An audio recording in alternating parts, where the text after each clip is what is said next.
Usa toni fermi Deborah Serracchiani, presidente del Friuli Venezia Giulia, nel suo intervento oggi all'assemblea aperta convocata dai lavoratori Ideal Standard di Orcenico di Zoppola, 480 occupati più l'indotto, stabilimento del quale la proprietà del gruppo, la multinazionale americana Bain Capital, ha annunciato la chiusura.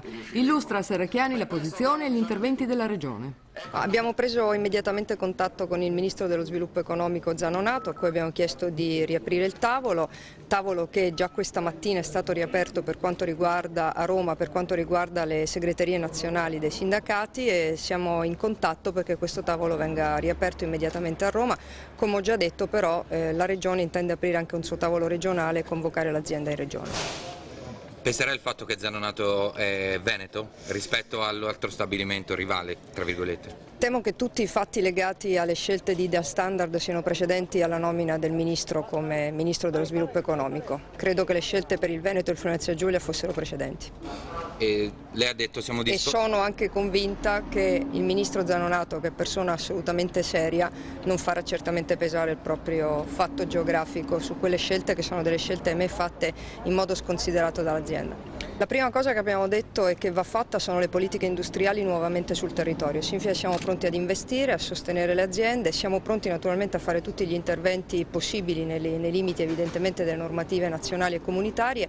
Questo significa appunto evitare di continuare a fare soltanto politiche passive del lavoro e soltanto mettere i soldi negli ammortizzatori sociali. Siamo pronti a farlo, naturalmente abbiamo bisogno di un interlocutore, abbiamo bisogno, come nel caso di Ideal Standard, che i protocolli d'intesa sottoscritti fin dal 2012 vengano seguiti non soltanto da una delle parti.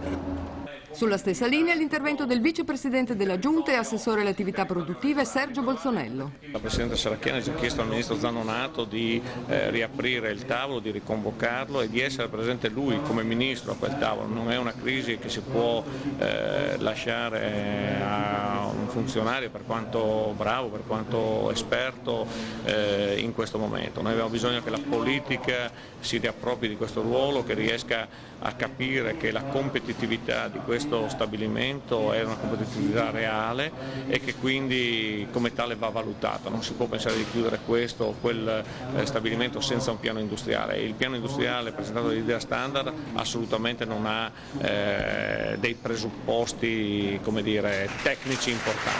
Quindi primo, la riapertura del tavolo; secondo, ripartire dall'accordo di programma firmato nel 2012 da tutte le parti, che non ha avuto nessun tipo di attuazione e che invece ha la possibilità di, se attuato, di ridare ulteriore competitività a questo stabilimento. Queste sono le cose da fare nell'immediato.